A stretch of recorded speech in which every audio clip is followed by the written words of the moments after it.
On today's episode, we're embarking on the journey of eating keto for a day. The keto diet has become more popular than women with low self-worth objectifying themselves on Instagram while pretending it's women's empowerment. With the keto diet, or as I like to call it, the know when you've eaten enough fat for the day because you have anal leakage diet, you can achieve all your health and fitness goals. And though you sacrifice all foods that aren't pure fat, you don't have to sacrifice on taste. I'll show you how. Hello, I'm JP Sears. I'm the best culinary artist you're ever gonna find. Welcome to my cooking show. I'm also a narcissist, according to a clinical diagnosis made by a female doctor. But because it wasn't a real doctor, it's probably not a real diagnosis. That's how you do that. What did you say to me? Say that again, motherfucker! Eating keto means you turn your nose up at all macronutrients that aren't fat. Because when you eat large amounts of fat and no carbohydrates, it makes your body release ketones, which means you'll burn your own fat for energy, so you'll look less disgusting. If you ever thought about going keto, you were probably enticed by the diet because you're fat. And you thought if you ate nothing but fat, it would help you be less fat. And you were right. Except now we can't call you fat because you're fat, and that'd be fat shaming. Though if you say you're a victim of fat shaming, that means you are self-identifying with the role of being fat, which means you're calling yourself fat through implication. And that's pretty shaming towards yourself. But you don't know you're doing this because you're also stupid. Think about that. Now in today's PC culture, being severely overweight is considered to be a pretend achievement of bravery and self-acceptance rather than complacency and self-destruction. Of course, PC culture is right because statistically speaking, the act of bravery called obesity dramatically increases your risk of heart disease, stroke, diabetes, and death. Hashtag medical science. To the untrained eye, doing things that make you diseased and die might sound like abuse of self-destruction, but luckily the PC culture knows it's not that. It's self-improvement. Being as such, the PC culture doesn't have a place in my kitchen any more than authenticity has a place in PC culture. So we're gonna get started with our day of eating keto with what I like to call a fat-shaming keto smoothie. Unlike insulin-resistant junkies that put a bunch of fruit in their smoothies, we'll simply add 1 cup of coconut oil, half a cup of olive oil, and a half a pound of butter, then blend on high for 30 seconds.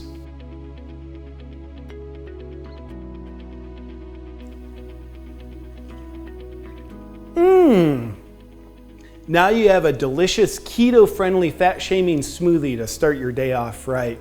The full spectrum of nutrients that are only fat fuels you to have a high-energy fat-burning day. For lunch, we'll be making keto-friendly avocado tacos. Begin by mincing chilled butter. Next, slice avocados until you can imagine that they're sort of in the shape of taco shells because they're gonna be your taco shells. Next, add your minced butter taco filling to your shells and then drizzle on a little MCT oil as your keto salsa. And voila! You've got a delicious high-fat, high-taco lunch that'll cater to your keto-friendly dogma.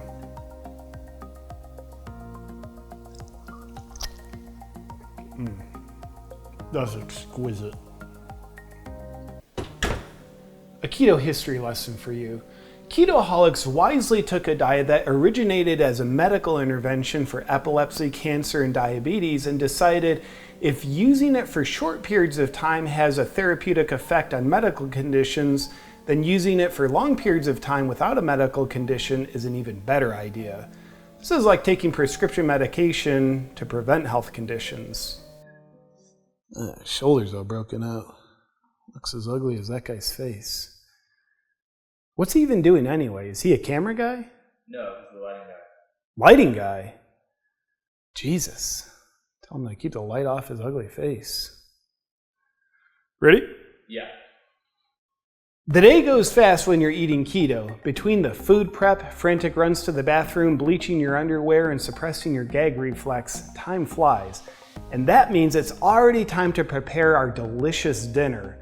For our entree, we'll be going with a simple yet elegant, keto-friendly savory soup. The base of our soup will be a vintage MCT oil that's been brought up to room temperature by sitting in my cupboard for 3 weeks.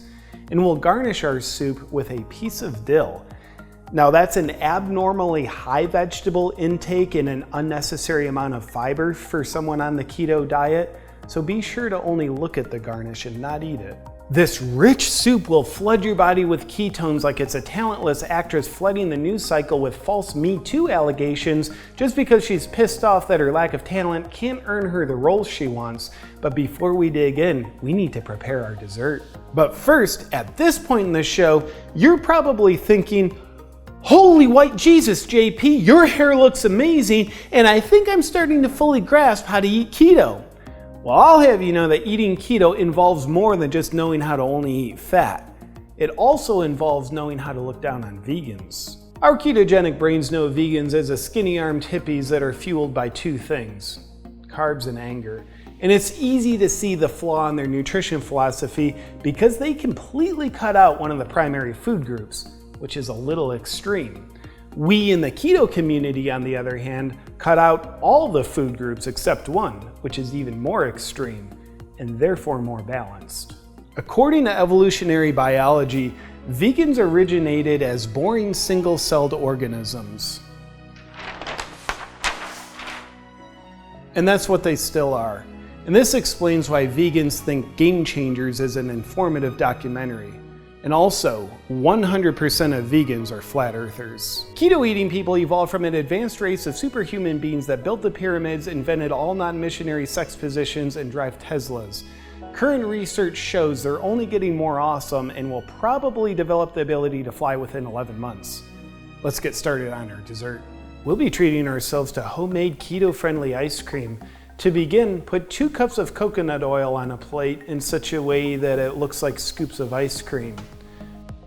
From there, we'll just add cold and a little bit of thyme. And using our ketogenic imaginations, what comes out of the freezer is a beautiful keto-friendly treat that'll bring out your inner child's smile. Let's dig in.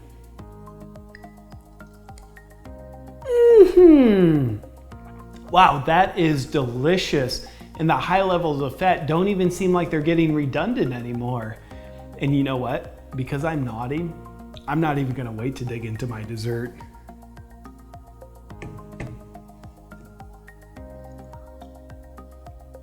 Wow, that is a delight. Wow, that tastes just like real ice cream. If you've never had cold coconut oil before, it's a dream. Whether you want to jump on the latest trending diet or ketogenically fat shame yourself into looking better, or simply explore the culinary mystery of only eating fat, eating keto will get you there. And I'll see you next time on Cooking with a Narcissist. Oh yeah, what'll make you even more keto is subscribing to my YouTube channel, so think about that. Also, check out the link in the description for my latest stand-up comedy tour schedule. Appreciate you watching. Oh,